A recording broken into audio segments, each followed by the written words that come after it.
Doctors are a dime a dozen. You can buy beautiful women a dime a dozen. Magicians are a dime a dozen nowadays. Guys like us, we are a dime a dozen.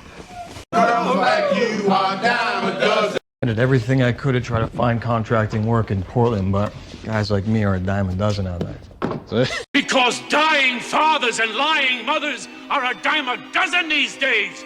We're like a dime a dozen there. They're a dime a dozen too. Say these days, stars like Dorothy Brock are a dime a dozen.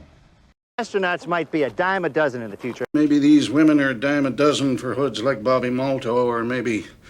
Pop, I am a dime a dozen, and so are you. Yeah, you're a dime a dozen. Cowhands are a dime a dozen. Rich people are a dime a dozen. Well, we come a dime a dozen, don't we? She never was nothing but a dime a dozen booster with so little influence she couldn't even get off on self-defense for a murder rap. They come a dime a dozen. So, lawsuits are a dime a dozen. Truck drivers are a dime a dozen. Look at these kids are a dime a dozen. They're a dime a dozen. Oh, they're a dime a dozen, maybe. Bitch is a dime a dozen. Well, this is Chicago, and we come a dime a dozen.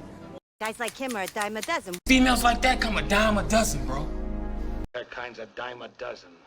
Nah, guys like me are a dime a dozen. Well, you can't get this girl for a dime a dozen. They're a dime a dozen in this town.